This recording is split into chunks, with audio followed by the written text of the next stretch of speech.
Welcome to Season 2 of the Learn with Medical Library podcast. I'm your host, Rebecca David, Senior Medical Librarian from the Lee Kong Chian School of Medicine. Today, we have a wonderful session inviting our patient partners from the Office of Patient Engagement, also known as OPEN, from LKCMedicine.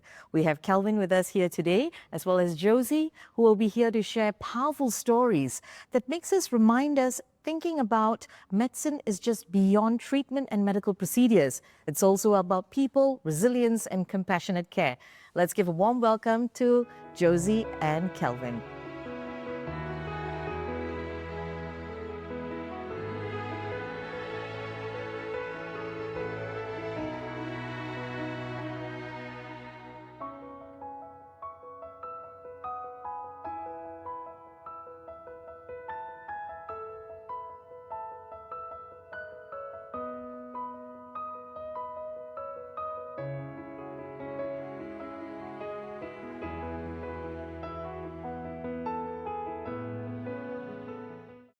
Four years out, right when we were taken into the COVID season, actually, I was struck with a deep sense of weakness. And as with all men, I actually kind of went to sleep thinking that the fatigue will actually disperse after my rest. So by when I woke up the next morning, actually I had the full symptoms from face droop, slurred speech, weakness on one side of my body.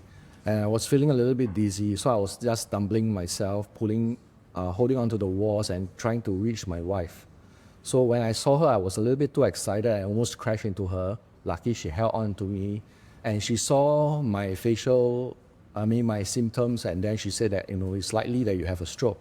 So we rushed into A&E, and actually that was the start of the journey in that sense. So at registration, right, they will ask you to do a simple test, which is basically a nose to finger test. So when the first time over registration, when they asked me to do it, I realized that actually I could still do it. But it was later when I moved into triage, then I realized that I could touch my nose, but I couldn't really find the doctor's finger anymore. So they called for a CT scan, and then later on followed by MRI, just to confirm. And eventually when the results came out, they confirmed that it was a stroke. It was honestly very fearful and shocking. I mean, so much thoughts and feelings actually kind of surfaced from there. I had flashbacks of my father having a stroke too. And I was telling myself, does this mean that I only had 4 more days to live, just like the way how my father was? Because he checked into TTSH, the rehab doctor said that he will be ready for rehab the next day. But the very same day, actually, he slipped down into a coma, went into ICU, and 3 days later, I lost him. So that flashback brought back so much different memories.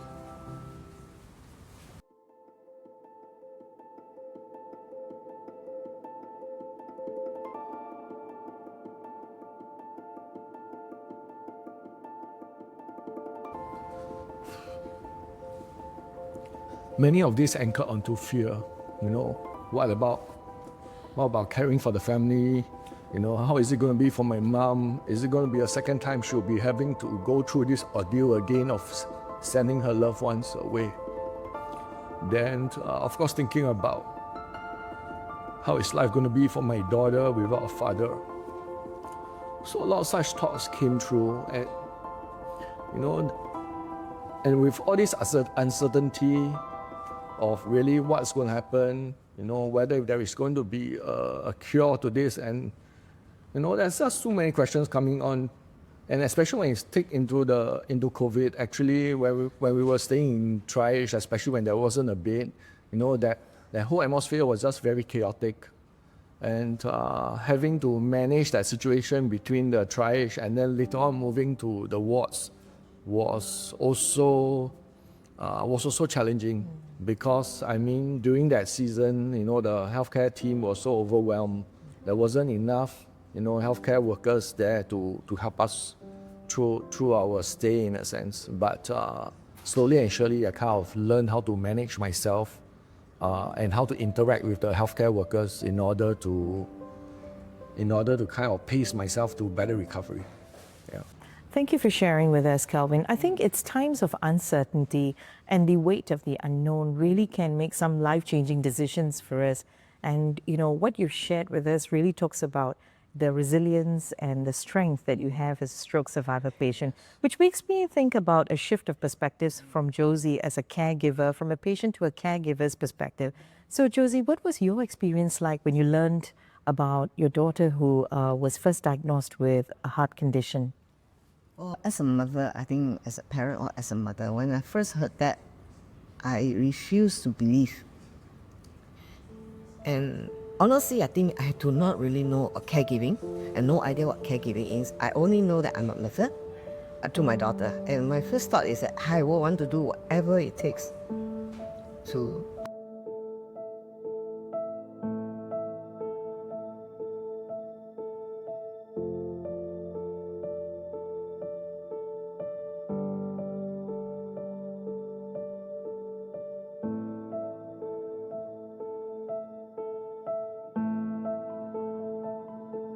My case is that my daughter had about a flu and she didn't seem to recover, so we decided to bring her to the A&E.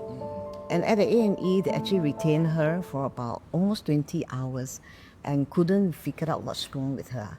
And suddenly, they said that she needed to be warded because all her organs are shutting down. Oh dear. And that honestly, as parents, our whole world collapsed. We were completely speechless. Our minds just went blank.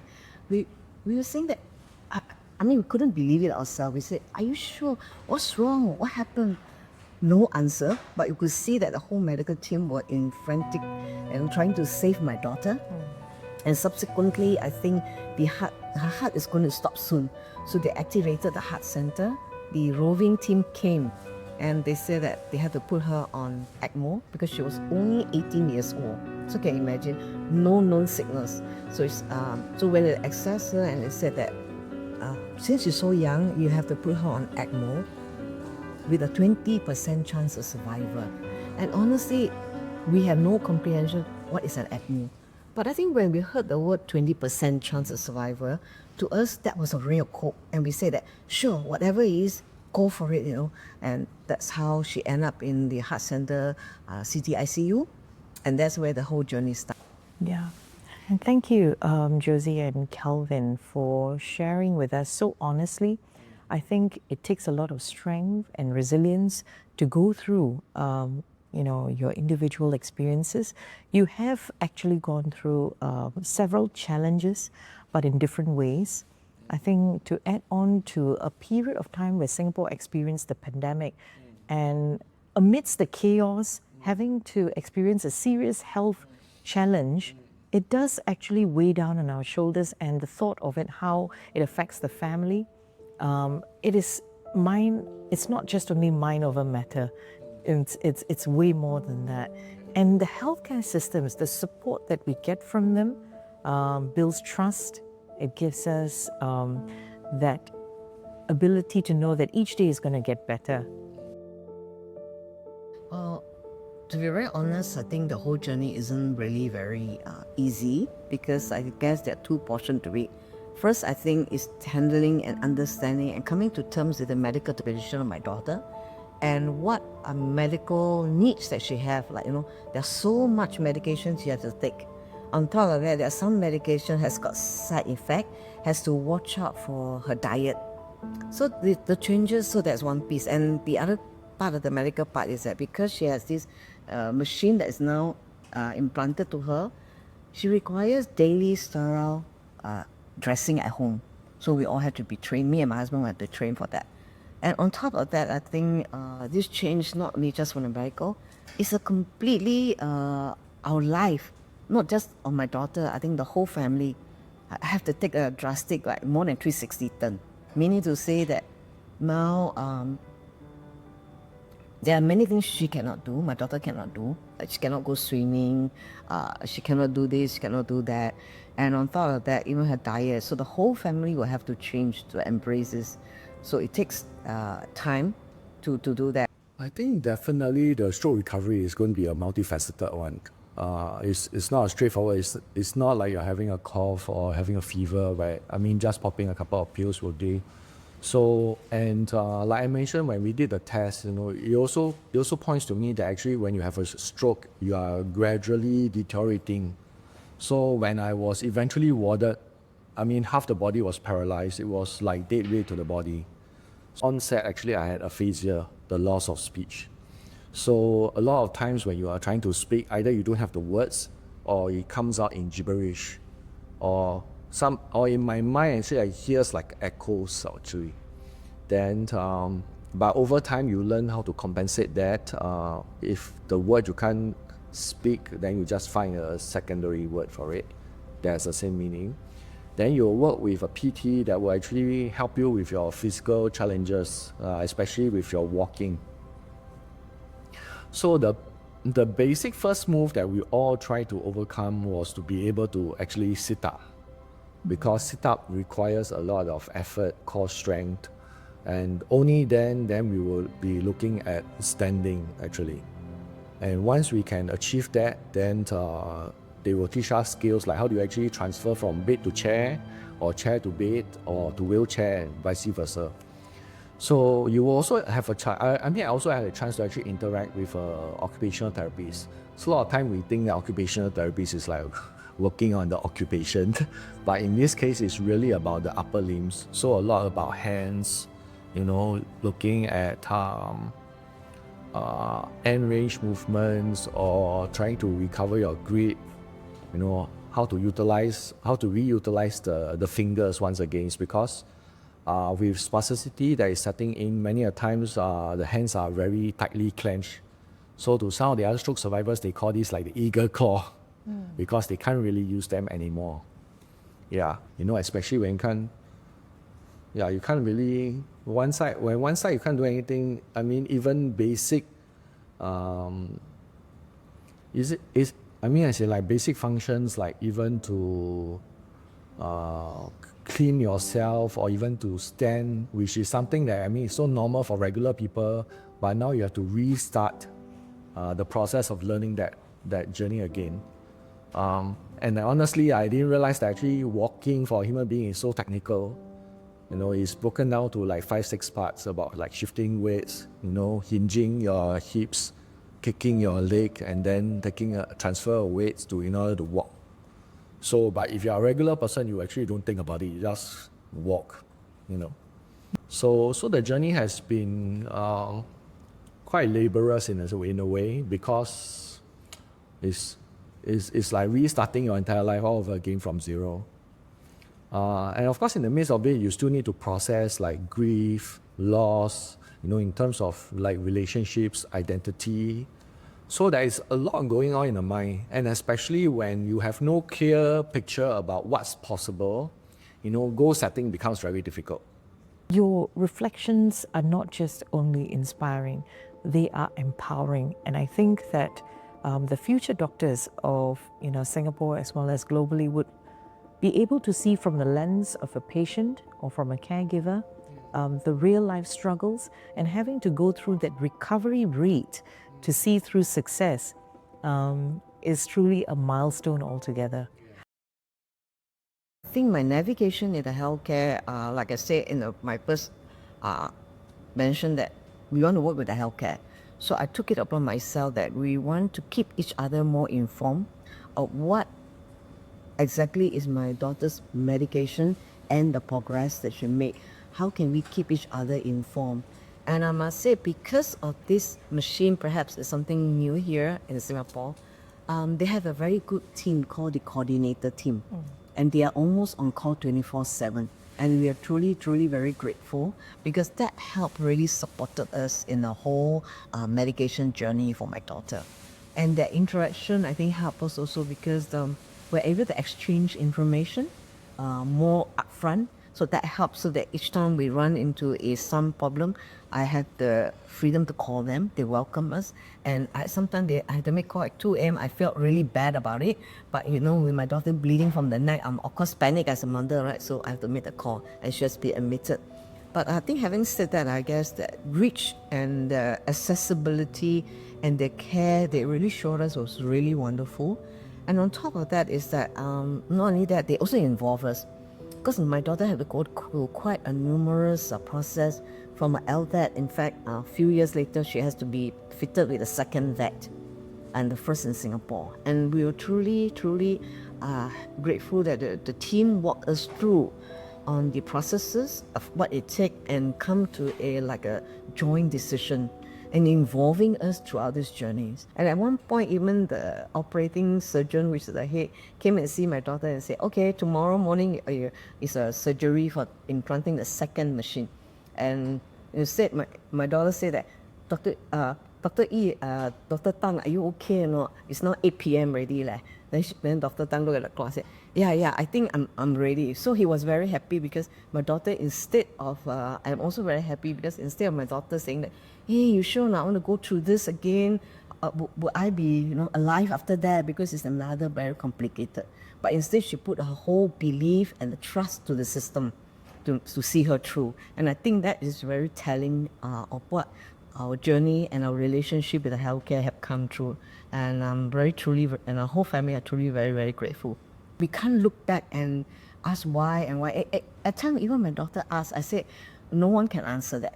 Okay, I think what we have today is that you are alive, and this team help you, and with this machine, it gives you that gift of life. And I mean, honestly, she has been transplanted already, and Elvis has a reason. Let's not question that. Let's go forward. What can we do tomorrow? I appreciate what we have today. That's the kind of framework that I build up for myself and for my family. So the stroke actually, came as was really confronting me in many fronts. My beliefs, my values, and that whole journey, while it has been very limiting in a sense, it also created new awareness about who I am and how do I actually soar above it in such adversity in a sense. Yeah. So throughout the whole entire journey, especially in the public healthcare system, there's a lot of interactions with PT, OT, and ST. I think that is great to bring you to a certain landing, but I feel like through the system, especially was in the COVID season, there wasn't much visitation, so there is a lot of alone time. So it created a space to actually reflect, what's really happening to me. What am I reading out from this situation? A lot like what Josie is saying, let's not think about the past, but really where can we move on from here, essentially.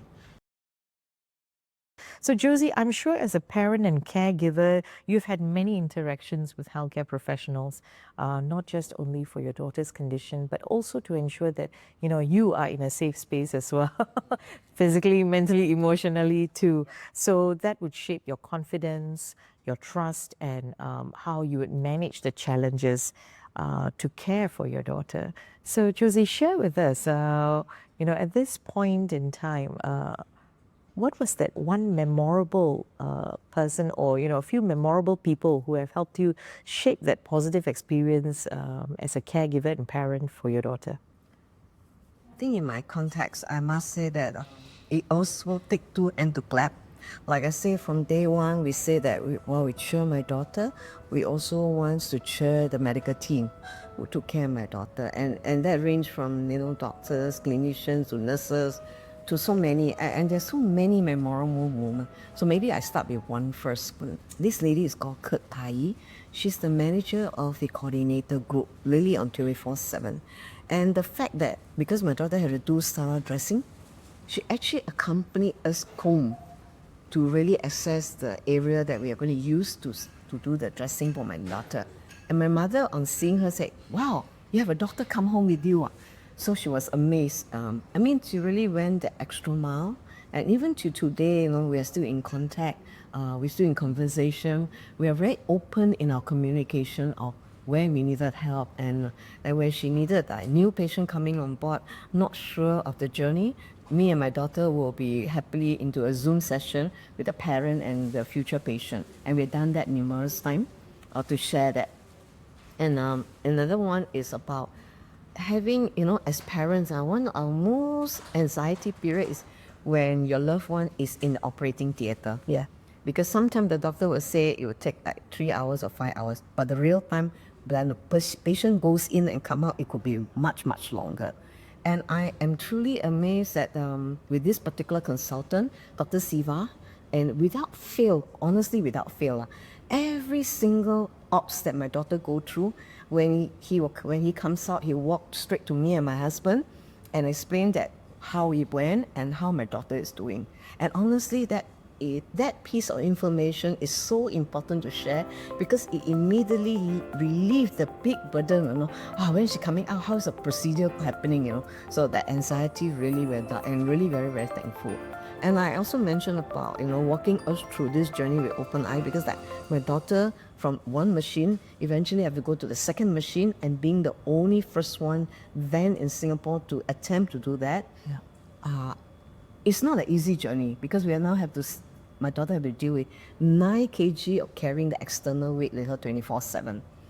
But they truly sat us down and walk us through, show us all the options, and let us understand the whole process, what it takes. And we truly appreciate that, for that, Prof. Tan Ting Yi, who is my daughter's major surgeon, and of course, Prof. David Sim, who has seen my daughter since day one as a medical.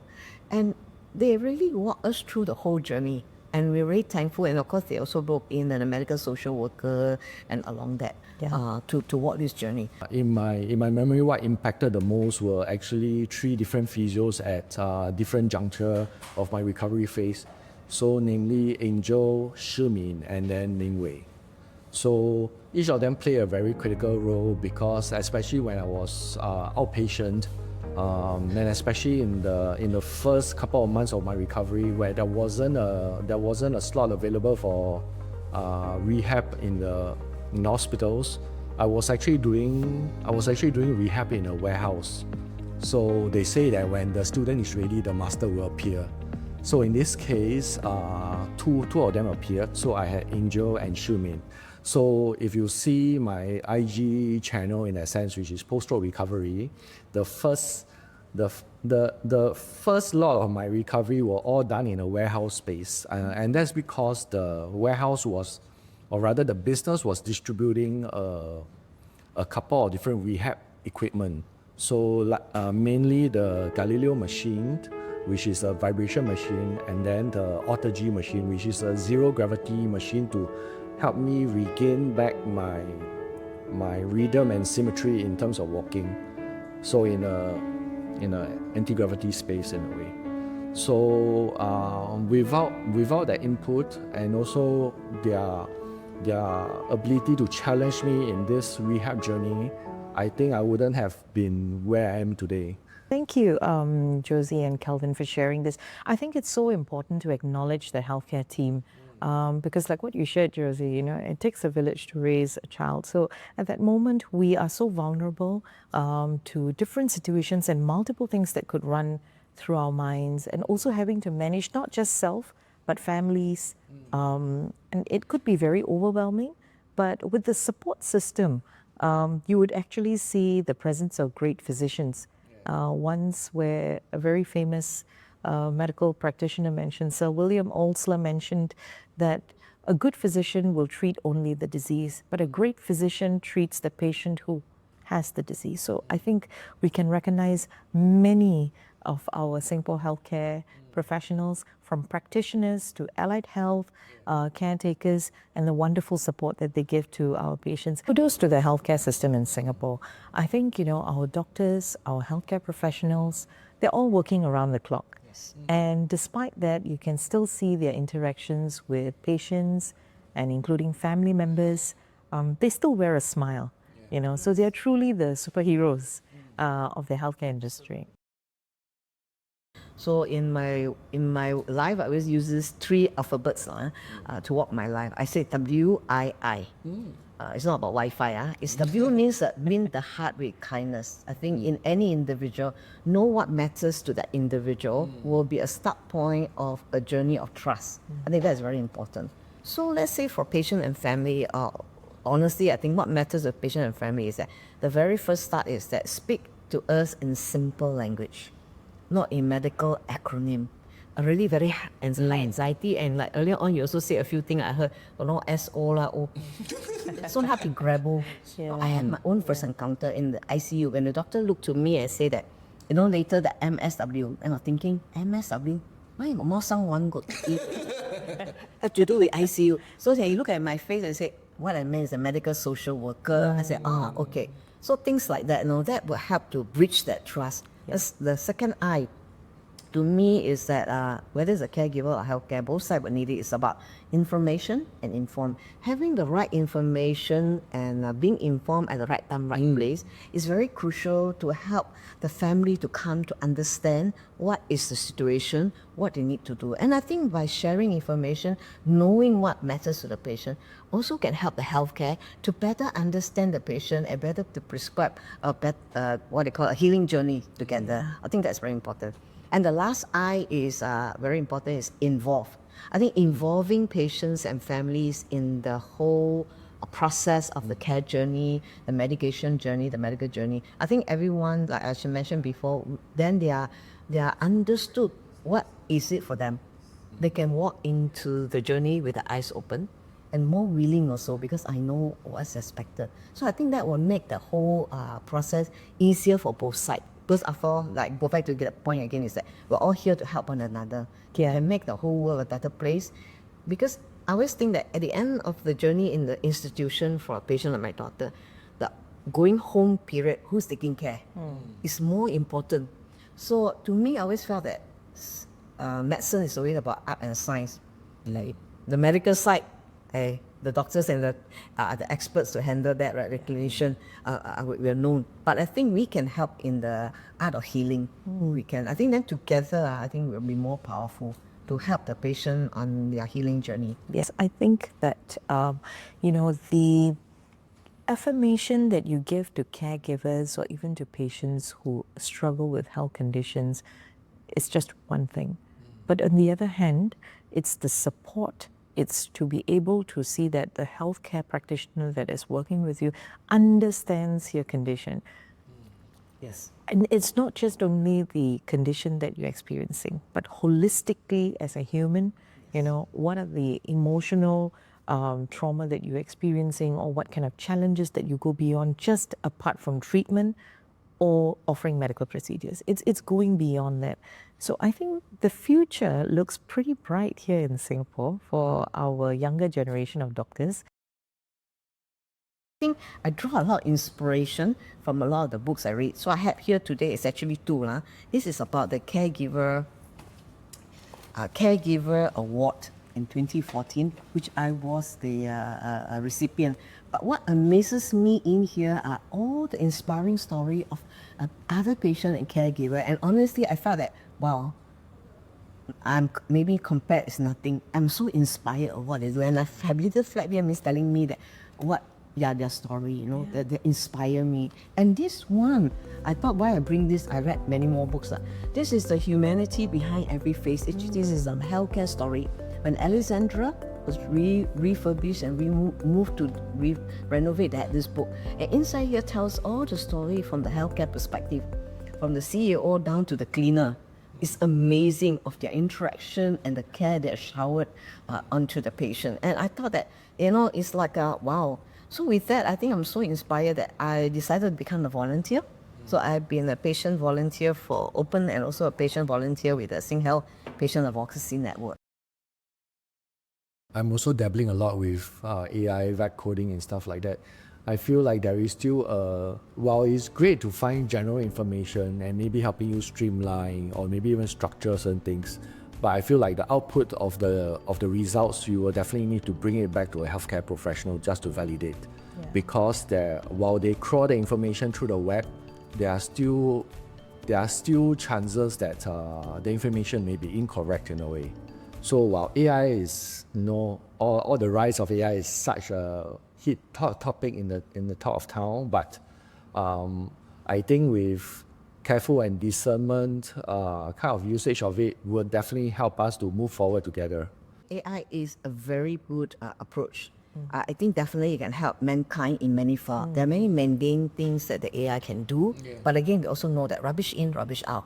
But I mean, offhand, I can think a lot. But at the end of the day, is that while we have all this information, what is overload? What is the right information? How do you be able to diligently navigate through and take what is relevant? And still having the human touch is important. But even offhand, I can think, I always imagine, I say, every time at the A&E, right, they are so packed. If they couldn't get a human ambassador, maybe start with an AI robot. You know, like I say, hi, I'm Josie, I support you. I see your this queue number.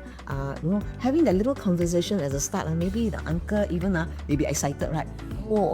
Can I ask you a bit more information? Can, because if they are really database enabled, they could say that this number you're so and so. Back end, I say, okay, Mr. So and so, you have to wait a little while. I let them get to you. Don't worry. I think that helped alleviate that feeling of waiting. Yeah, I think AI can do that. Yes. Infringing of not being personal, but I think it brings a fresh perspective, and that also help to alleviate the tight manpower and resources. So there are many things that we could utilize AI, I think, creatively without infringing on the human touch. Yes. Yeah, I think that's important. So important. Thank you so much, Kelvin and Josie. It was really a pleasure having you here with us today for our podcast, and I'm sure our listeners would have enjoyed and benefited very much from your sharings today. So we've come to the end of Season 2's first episode of the Learn with Medical Library podcast. Do stay tuned for more refreshing topics coming your way. I'll see you soon. I'm Rebecca signing off. Once again, we enjoyed also listening to all your feedback that you've shared with us. Do drop your comments on our social media sites and we'll reach out to you. Thank you.